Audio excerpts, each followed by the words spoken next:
자, 이제 이 시간에 우리 성경 봉독하도록 하겠습니다. 오늘 말씀은요, 히브리서 11장 21절입니다. 히브리서 11장 21절 말씀.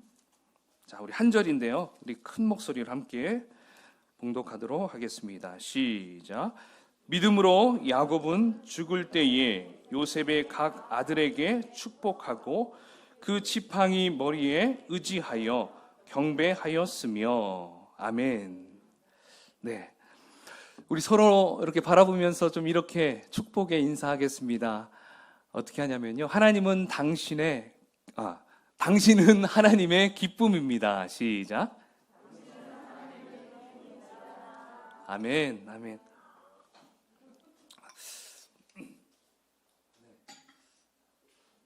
오늘 히브리서에 나오는 위대한 인물 중에 우리랑 그래도 조금은 견주어 볼 만한 인물 누굽니까? 야곱을 우리가 함께 살펴보면서 지금 하나님의 큰 은혜를 함께 나누었으면 좋겠습니다. 여러분, 야곱의 이름의 뜻이 무엇이죠?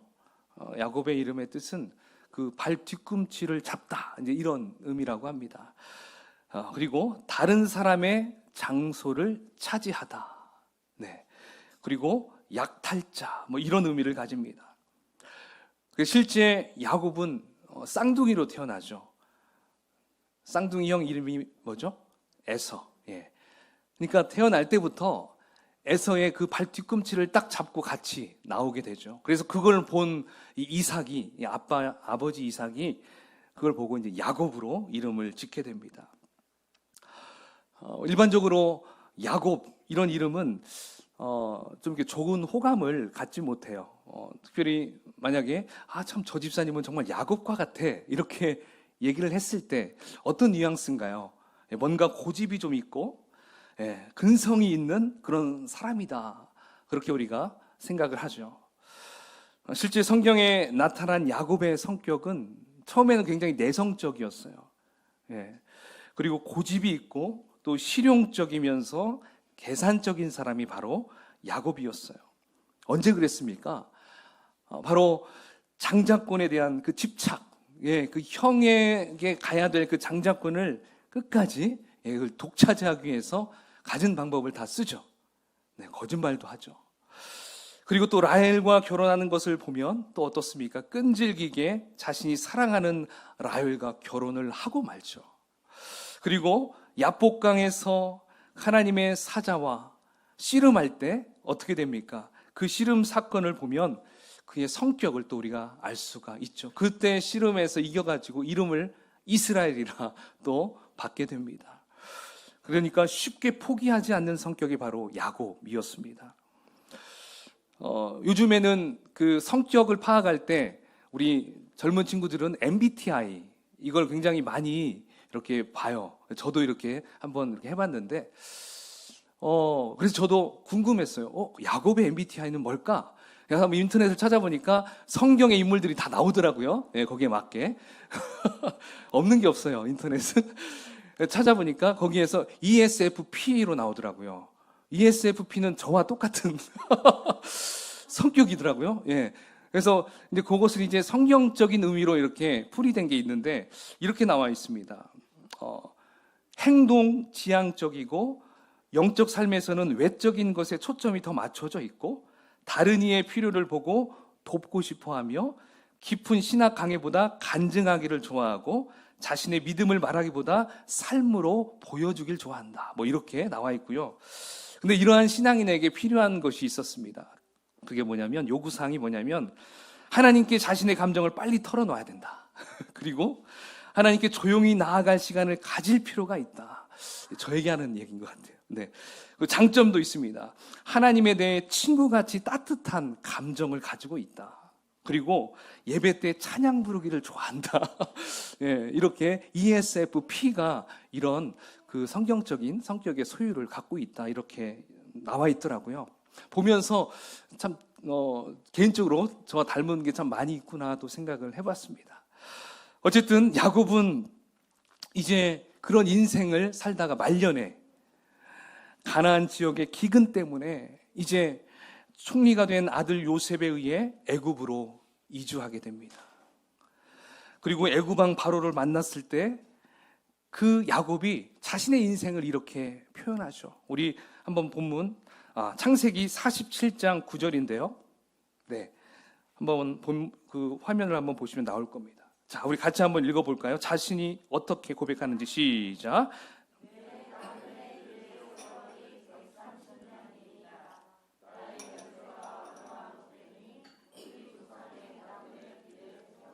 미치지 못하나 험악한 세월을 보내었나이다 하고. 네, 어떻습니까? 어떤 사람이 자신의 인생을 만약에 소설로 쓴다면 굉장히 많은 책으로 쓸 수 있다, 또 이렇게 이야기하는 사람도 있는데, 바로 야곱의 인생이야말로 파란만장한 세월을 살았기 때문에 정말 이러한 많은 책을 남기지 않을까, 또 이렇게 생각을 해봤습니다. 어떻습니까? 그는 뱃속에서부터 형과 다퉜고요, 또 아버지를 속여서 형의 축복권을 빼앗았고, 또 그 사건으로 인해 외삼촌 댁으로 피신해서 20년간 더부살이까지 하고, 또 고향으로 돌아온 후에는 형 에서를 경계하는 편안한 생활을 계속 살 수밖에 없었죠. 말년에는 가장 아끼던 요셉까지 잃어버려서 수심의 세월을 보냈습니다. 참 자신의 말대로 험악한 세월을 보낸 인생이었습니다. 그런데 오늘 본문에서 히브리서 기자는요, 야곱을 어떻게 표현하냐면 믿음의 사람으로 소개하고 있어요. 믿음의 사람. 영국의 신학자 피터 핑크라는 사람이요, 아터 핑크라는 사람이 히브리서 11장에 소개되고 있는 사람들을 이렇게 표현했어요. 믿음의 영웅들, 믿음의 영웅들, 이렇게 표현을 합니다. 그 중에 이 야곱도 당당하게 한 자리를 꿰차고 있어요. 그렇다면 어떤 면에서 믿음의 영웅이란 칭호를 받을 수 있었을까요? 이 야곱, 참 그렇게 뭔가 이렇게 업적도 없는 사람 같은데 어떻게 이러한 야곱이 그 믿음의 영웅들의 그 안에 들어갈 수 있었을까? 여러분 궁금하지 않으십니까? 궁금하시죠? 네, 이 시간 우리 한번 같이 21절을 다시 한번 읽어보겠습니다. 히브리서 11장 21절 시작. 믿음으로 야곱은 죽을 때에 요셉의 각 아들에게 축복하고 그 지팡이 머리에 의지하여 경배하였으며. 아멘. 자, 여기에서 두 가지 야곱의 믿음을 증거하는 내용이 나옵니다. 첫 번째는 이거예요. 죽을 때 요셉의 두 아들에게 축복한 거. 그 다음에 두 번째는요, 그 지팡이 머리에 의지하여 경배한 것. 이것입니다. 그러니까 이 두 가지 때문에 이 야곱이 믿음의 반열, 그 믿음의 영웅 반열에 올랐다는 것입니다. 어떻습니까? 동의가 되십니까? 좀 수긍이 잘 되지 않을 수 있습니다. 히브리서 11장에 나오는 신앙의 선배들, 그러니까 에녹, 노아, 아브라함 이런 분들 같으면 쉽게 맞아, 그분들은 정말 믿음의 영웅들이야, 우리가 이렇게 자신 있게 말할 수가 있어요. 그런데 야곱에 대해서는 뭔가 좀 우리가 글쎄 갸우뚱할 수 있다는 것이죠. 왜냐하면 그에 대한 선입견이, 고정관념이, 편견이 있기 때문에 그렇다는 것입니다. 오늘 본문처럼 그냥 자손을 축복하고 경배하는 것은 대단한 일이라기보다는 그저 평범한 일이기에 이러한 의구심을 우리가 가질 수가 있다는 것이죠. 그렇다면 히브리서 기자는 왜 야곱을 믿음의 영웅 반열에 세웠을까요? 우리 한번 성경에 기록된 야곱의 인생을 좀 차근차근 살펴보면서 우리 그 답을 한번 찾아보면 좋을 것 같아요. 자, 먼저 첫 번째, 두 손자에게 축복한 것에 대한 내용을 우리 같이 살펴보도록 하겠습니다. 이 부분이 창세기 49장에 나와요. 49장에 보면 야곱이 그의 아들들에게 축복한 내용들이 쫙 기록되어 있어요. 그런데 오늘 본문에서 히브리서 기자는 야곱이 자신의 아들, 12아들에게 축복한 어떤 그러한 내용을 기록하지 않았어요. 누구의 아들로 쓰여 있습니까? 히브리서 11장 21절에 보니까 요셉의 아들이, 요셉의 아들이라고 제안하고 있어요. 여러분, 요셉의 아들은 두 명이죠. 큰아들이 누굽니까? 므낫세. 둘째 아들은 에브라임이에요. 그러니까 므낫세와 에브라임이에요. 그렇다면 야곱의 손자인 므낫세와 에브라임을 축복한 것이 과연 그를 믿음의 영웅으로 소개할 만큼 중요한 일이었는가? 이러한 또 의심이 생길 수가 있습니다. 만약 그렇게 중요하다면 분명히 정당한 이유가 있어야 하지 않을까? 우리가 또 생각해 볼 수 있겠죠. 여러분, 부모, 여기에서 이제 부모이신 분들이 많이 있습니다. 부모로서 자녀를 축복하는 것은 당연한 일입니까? 아니면 특별한 일입니까? 당연한 일이에요. 당연한 일이에요. 그리고 누구나 다 할 수 있는 것입니다. 아브라함의 서자 이스마엘도 자신의 자기 아들들에게도 축복할 수 있어요. 그리고 야곱의 형인 에서도 자기 자식들에게 축복할 수 있습니다. 그러나 지금 야곱이 오늘 본문에서 아들들이 아니에요. 손자.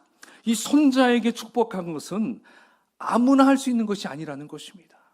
이것은 하나님의 특별한 계획과 섭리 가운데 이루어진 것입니다. 잘 기억해 보십시오. 여러분, 최초의 축복의 메시지가 여러분 누구에게 딱 떨어진 줄 아십니까? 첫 번째 인류를 시작할 때 바로 아담과 하와에게 하나님께서는 축복을 해주십니다.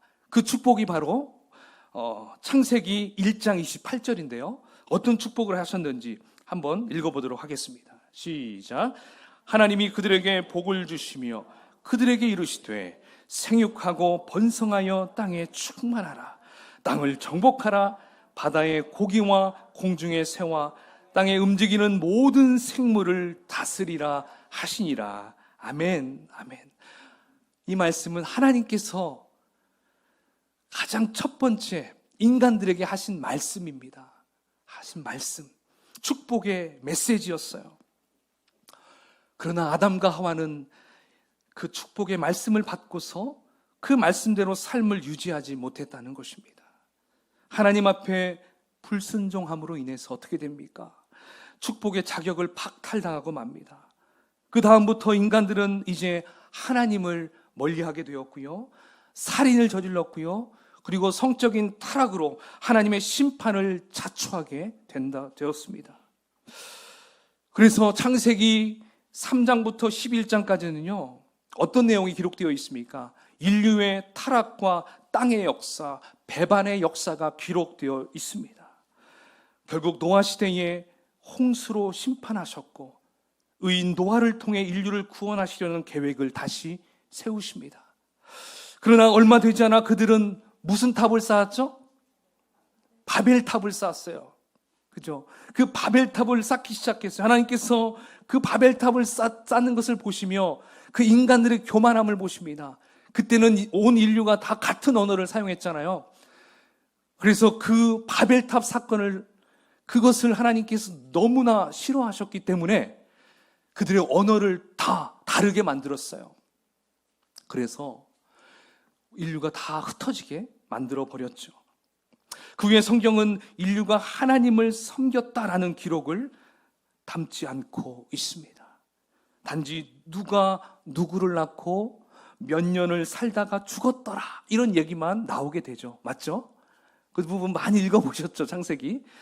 자, 소망이 없는 삶이 반복되고 있을 때 집중.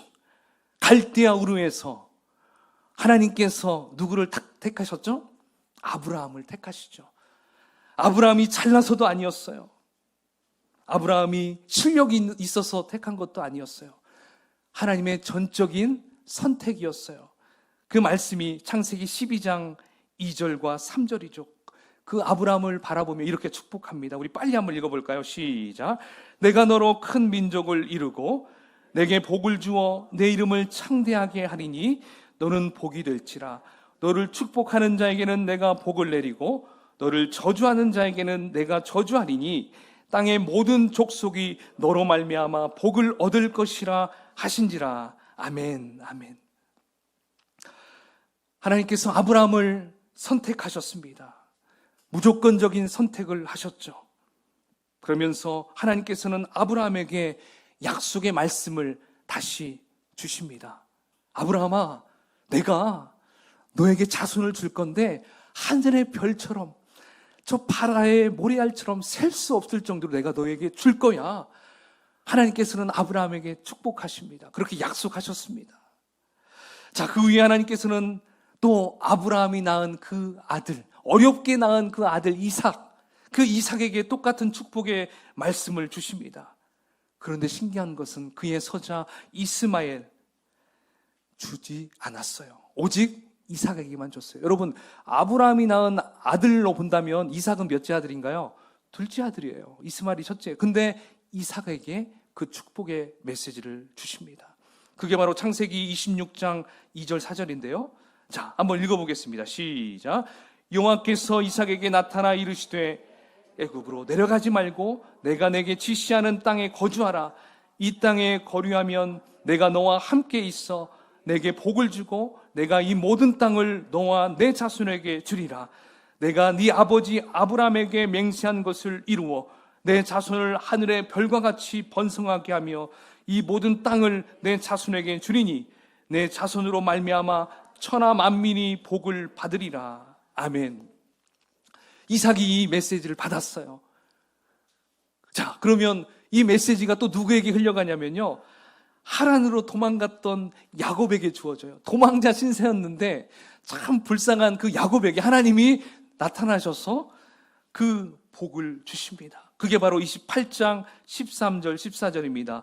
예, 한번 다시 읽어보겠습니다. 시작. 또 본즉 여호와께서 그 위에 서서 이르시되 나는 여호와니 너의 조부 아브라함의 하나님이요 이삭의 하나님이라.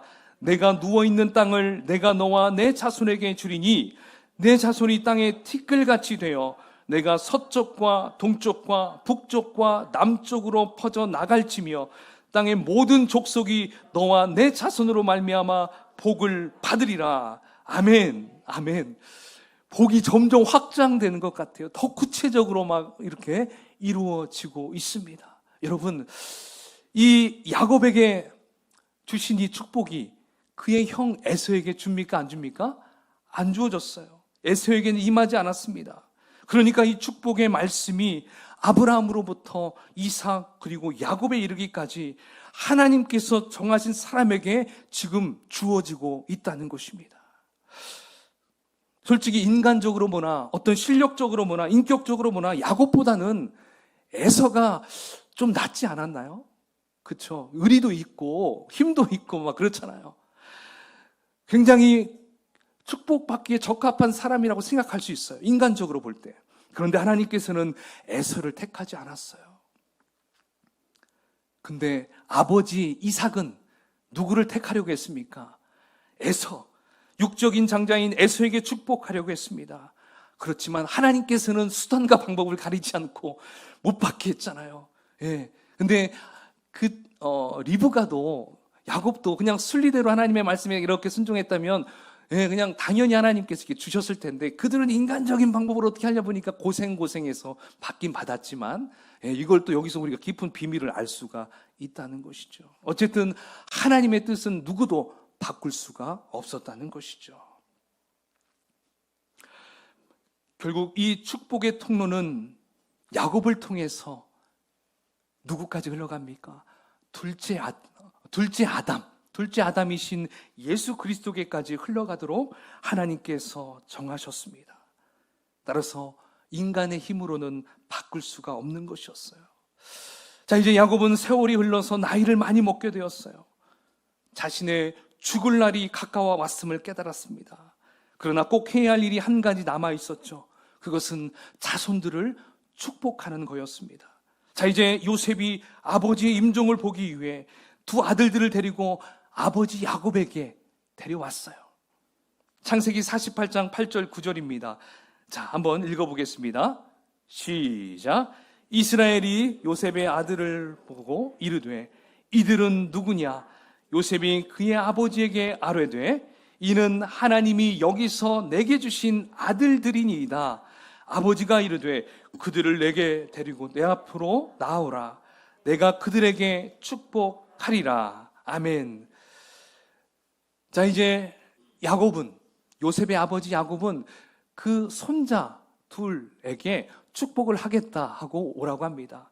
자, 요셉은 이제 큰 아들이니까, 므낫세의 큰 아들이니까 보통 축복을 왼손으로 줍니까? 왜 오른손으로 줍니까? 오른손으로. 예, 장자에게는 오른손으로 줘요. 그러니까 므낫세를 오른손 앞에 이렇게 앉혀놓습니다. 그리고 에브라임을 이제 왼편에 이렇게 앉혀놓습니다. 예, 당연히 이렇게 축복을 할 것 같으니까. 그러면서 이제 다 했는데 어떻게 기도했어요? 손을 싹 바꿔요. 이렇게. 예. 자, 오른손에 지금 누구 머리 위에 있어요? 예, 에브라임 머리 위에 있고요. 왼손은 므낫세 머리 위에 있어요. 이렇게 하고 축복을 합니다. 그 축복의 기도가 48장 15절 16절인데요. 한번 같이 읽어볼까요? 예, 시작. 그가 요셉을 위하여 축복하여 이르되 내 조부 아브라함과 아버지 이삭이 섬기던 하나님, 나의 출생으로부터 지금까지 나를 기르신 하나님, 나를 모든 환난에서 건지신 여호와의 사자께서 이 아이들에게 복을 주시오며 이들로 내 이름과 내 조상 아브라함과 이삭의 이름으로 칭하게 하시오며 이들이 세상에서 번식되게 하시기를 원하나이다. 아멘. 아멘. 지금 이렇게 기도했어요. 이렇게. 지금 이렇게 기도하고 있는 상황에서 지금 야곱이 하나님 앞에 축복하며 기도하는 그 기도할 때 옆에 서 있던 요셉 어떤 마음일까요? 왜 이러지? 우리 아버지가 치매가 걸리셨나? 막 이런 막 생각이 왔을 거예요. 아니 지금 손을 왜 저렇게 하셨지? 막 이런 생각을 하는 거예요. 그래서 아버지의 손을 잡아서 손을 바꾸면서 또 이렇게 아버지, 이 아이가 장자입니다. 므낫세의 머리에 오른손을 얹으소서. 요셉은 아버지가 늙으셔서 잘 못 보기 때문에 이렇게 한 줄 알았던 거예요. 그때 즉시 야곱이 이렇게 이야기합니다. 창세기 48장 19절 20절 우리 같이 한번 읽어보겠습니다. 시작. 그의 아버지가 허락하지 아니하며 이르되 나도 안다. 내 아들아 나도 안다. 그도 한 족속이 되며 그도 크게 되려니와 그의 아우가 그보다 큰 자가 되고 그의 자손이 여러 민족을 이루리라 하고 그날에 그들에게 축복하여 이르되 이스라엘이 너로 말미암아 축복하기를 하나님이 내게 에브라임 같고 므낫세 같게 하시리라 하며 에브라임을 므낫세보다 앞세웠더라. 아멘. 아멘. 여러분, 야곱은요 오래전에 자신의 아버지 이삭이 육적인 방법으로 형 에서에게 축복하려고 했던 그 실수를 범하지 않으려고 했던 것입니다. 비밀은 여기 있었어요. 아버지 이삭은 하나님의 뜻을 거스렸어요. 그런데 야곱은 그 뜻을 기억하고 있었어요. 솔직히 인간적으로 생각해 본다면 야곱의 큰아들이 누굽니까? 르우벤이에요. 르우벤. 근데 르우벤이 죄를 저질렀죠. 이 아버지의 첩을 통관해서 너는 이제 장자로서 받을 수 없어. 그렇다면 그 찾아가 받든지 아니면 요셉을 통해서 나온 그 큰아들에게 주든지 이렇게 충분히 할 수가 있었습니다. 이렇게 하는 것이 어떻게 보면 이삭의 눈으로 본다면 맞을 수 있어요. 우리의 눈으로 봐도 맞을 수 있어요. 그러나 이 축복의 통로는 자신의 몸의 장자인 르우벤에게도 열려있지 않았어요. 요셉의 장자인 므낫세에게도 열려있지 않았어요. 그 축복권은 바로 에브라임, 그에게 열려 있었던 것입니다. 이것이 하나님의 뜻이었어요. 여러분, 야곱은 이것을 이미 알고 있었어요. 말씀에 나오는데요. 창세기 48장 5절에 이렇게 말씀합니다. 한번 읽어볼까요? 시작.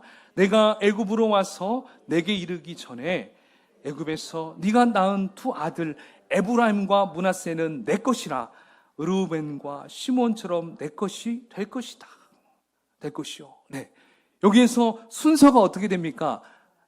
에브라임이 먼저 있어요. 에브라임과 므낫세, 의도적으로 둘째 아들을 먼저 불렀습니다. 바로 이 사실을 통해서 우리는 야곱은 이미 결정했구나, 알고 있구나, 이것을 우리는 경험할 수 있습니다. 우리는 볼 수가 있어요. 그래서 그는 둘째 에브라임을 축복하는 것이 하나님의 뜻이라는 사실을 분명히 알고 있었어요. 그래서 그는 손을 교차시켜서 축복했던 것입니다. 바로 이것을 통해서 야곱이요, 믿음의 영웅의 반열에 설 수 있는 결정적인 요인이 되었다는 것입니다.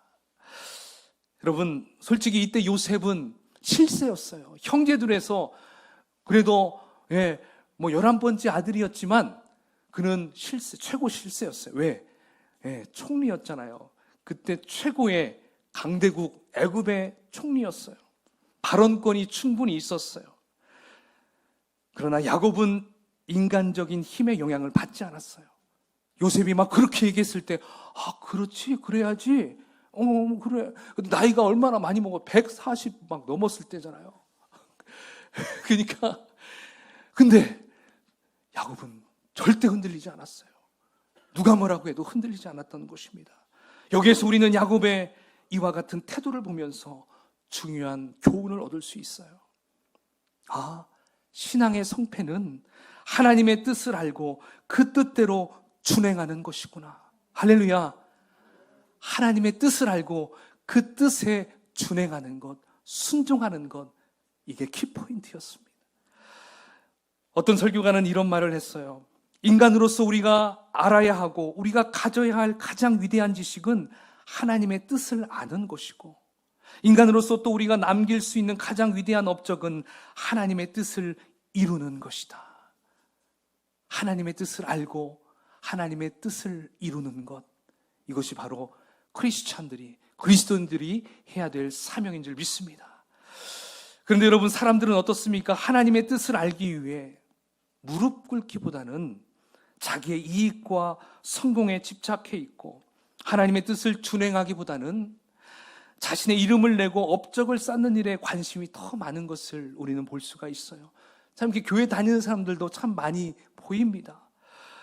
여러분, 어떤 커다란 업적이 한 사람의 믿음을 평가하는 기준이 된다면, 저는 아마 예수님 당시에 40년 동안 열심히 성전 건축을 힘있게 힘썼던 그 헤롯 왕이 그 믿음의 반열에 들어가야 되지 않을까 생각도 해봐요. 그죠? 얼마나 열심히 했어요. 따라서 우리는 이런 착각에서 벗어나야 합니다. 솔직히 야곱이 한 일은 인간적인 입장에서 보면 별 볼 일이 없어 보입니다. 또 그는 대단한 업적을 남기지도 못했어요. 그러나 야곱은 하나님의 뜻을 분명히 알았어요. 그리고 하나님의 뜻을 준행한 사람이었던 것입니다. 이것이 믿음의 영웅으로서 불릴 만한 근거가 됐다는 것입니다. 여러분, 한번 우리의 인생도 한번 돌아볼까요? 여기에는 유치부, 우리 6살 짜리부터, 하준이가 6살 맞죠? 그리고 여기서 우리 연세 제일 많이 드신 분이 차조 장로님까지, 모든 전 세대가 함께 모여서 지금 우리가 예배를 드리고 있습니다. 40대 이상의 성도님들, 어떻습니까? 이제 저도 40대, 50을 가까이 가고 있지만, 우리들의 목적을 이루기 위해서 우리는 열심히 살아왔어요. 대학도 나왔고요. 그리고 공부도 열심히 해봤고요. 또 직장 생활도 해봤고, 사업도 해보고, 또 은퇴의 삶을 사시는 분도 있을 겁니다. 또 우리 자녀들은 어떻습니까? 자신들의 꿈을 위해서 열심히 준비하고 달려가고 있죠. 그렇죠? 공부하고 있어요. 열심히 하고 있어요. 여기서 우리가 야곱을 통해서 배워야 할 것이 바로 이것입니다. 나의 목적을 위해서 열심히 달려가는 것은 세상적인 눈으로 보면 성공을 위해 달려가는 인생이라고 말할 수 있습니다. 그러나 하나님께서 우리를 향한 계획과 뜻이 있는데 그것도 모르고 그저 열심히 달려가는 것이라면 죄송하지만 그건 모두 다 헛수고라는 것입니다. 다 헛수고가 될 수 있어요. 그러므로 먼저 하나님께서 나를 향하신 뜻이 무엇인지 우리는 알아야 됩니다. 아멘? 알아야 돼요. 이제 만약에 알았어요. 알게 됐다면 이제 어떻게 해야 될까요? 그 뜻에 응답하고 준행해야 돼요. 뜻은 알았는데 딴 길로 가는 사람이 있어요. 제가 이제 목회 이제 신대원에 다닐 때는요, 나이 이렇게 드신 분들이 참 이렇게 오신 분들도 있어요. 본인은 분명히 받았는데 딴 데 이렇게 신경 쓰다가 다른 쪽 하다가 결국 다시 이 길로 왔다고 고백하는 분들이 있어요. 하나님의 뜻을 알았다면 그 즉시 순종하는 것이 최고의 지름길인 줄 여러분 믿으시기 바랍니다. 아멘, 아멘. 여러분, 바로 이것입니다. 우리 청년들, 우리 청소년들, 우리 장년들도 다 마찬가지예요. 하나님의 뜻을 알았다면 이제 그 뜻을 향하여 한 걸음 한 걸음 걸어가는 거예요. 자, 여러분, 이제 야곱이 이렇게 믿음의 반열에 올랐던 첫 번째, 그게 뭐였습니까? 손자에게 축복했던 거, 기억하고 축복했던 거였다면, 두 번째는요, 바로 이겁니다. 11장 21절에 나왔죠. 그 지팡이 머리에 의지하여 경배했습니다. 그 지팡이 머리에 의지하여 경배했다. 창세기 47장 31절에 보면 같은 내용이 나오는데요. 한번 같이 읽어볼까요? 31절 시작. 야곱이 또 이르되 내게 맹세하라 하매 그가 맹세하니 이스라엘이 침상 머리에서 하나님께 경배하니라. 아멘. 지금 야곱은 이제 자신의 임종 때 마지막 기운이 다 소진해서 이제 죽을 날이 얼마 안 남았어요.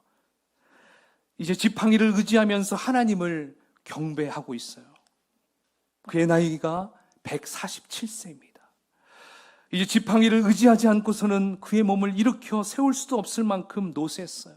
그러나 그는 온 힘을 다해서 지팡이를 의지하고 침상 머리에 앉아서 하나님 앞에 경배했습니다. 하나님을 찬양했습니다.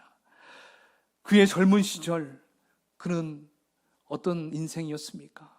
하나님을 의지하기보다는 자신의 의지와 꾀를 믿고 약삭빠르게 살았던 사람이었잖아요. 그는 자기가 얻고자 하는 것은 수단과 방법을 가리지 않고 얻어내고야마는 약탈자와 같은 그런 사람이었어요. 그러나 그의 임종은 어떻습니까? 너무나 거룩하고 아름다운 모습입니다. 노쇠한 몸을 그 지팡이 머리에 대고 이끌어서 의지해서 하늘을 향하여 얼굴을 하나님을 향하여 예배합니다. 경배합니다.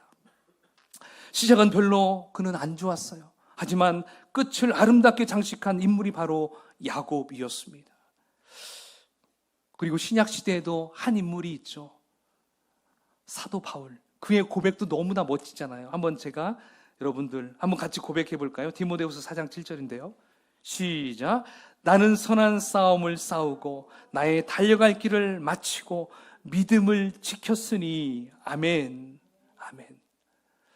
사랑하는 여러분, 아니 특별히 우리 부모 세대이신 여러분, 우리 자녀들에게 마지막 유언의 자리에서 야곱처럼 또 바울처럼 이러한 고백을 하면 어떨까요?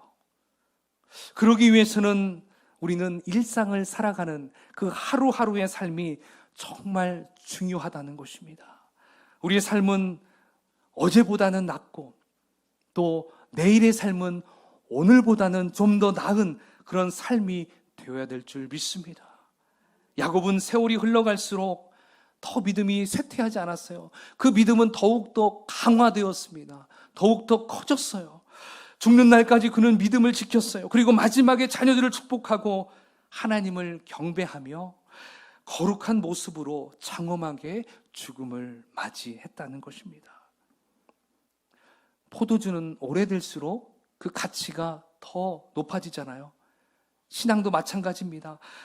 우리 성도의 신앙도 연륜이 늘어갈수록, 나이가 먹어갈수록 더 성숙되어져야만 아름다워질 수 있다는 것입니다.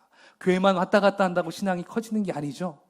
하나님의 뜻대로 순종하며 고난이 왔을 때 그 고난 앞에서 무릎 꿇고 기도하는 것, 그렇게 할 때 조금씩 신앙이 자란다는 것입니다. 이제 여러분 말씀을 정리하겠습니다. 우리는 딱 태어나자마자 죽음이라는 종착역을 향하여 달려갑니다. 누구도 부인할 수 없습니다. 어떤 인생의 종말을 우리가 맞이해야 될까요? 오늘 야곱처럼 거룩하고 장엄한 모습이 되기를 축원합니다. 아멘. 그러기 위해서는 하나님께서 나를 향하신 뜻과 계획을 우리는 알아야 됩니다. 그리고 그 뜻과 계획을 알게 되었다면 이제 그 말씀에 따라서 순종의 삶을 살아가는 것입니다. 내 의지와 내 경험이 앞서지 않아야 돼요. 계속 주님께 묻고 때로는 걸어가야 되고 때로는 그 자리에 머물러서 침묵의 시간이 또 있을 수 있고요. 때로는 하나님이 내 손을 붙잡고 나와 함께 동행해 주시고, 때로는 나를 업고 가시고 달려가기도 할 것입니다. 여러분, 이러한 인생 누리고 싶지 않습니까? 바로 하나님께서는 그렇게 예배하고 그러한 인생을 살아가다가 마지막 우리가 죽음에 다다르고 천국 문에 딱 들어갔을 때 하나님은 우리를 향하여 두 팔 벌고 환영해 주실 것입니다. 아멘. 그리고 믿음의 선배들, 신앙의 수많은 영웅들이 우리를 바라보시면서 뭐라고 할까요? 그래, 수고 많았어. 하나님께서 너와 함께하는 걸 난 지켜봤어. 너무나 애썼어. 우리를 격려해 줄 것입니다. 우리를 더 뜨겁게 환영해 줄 믿습니다. 그 인생을 살아가는 저와 여러분이 다 되시기를 주님의 이름으로 축원을 드리겠습니다. 아멘. 함께 같이 기도하겠습니다.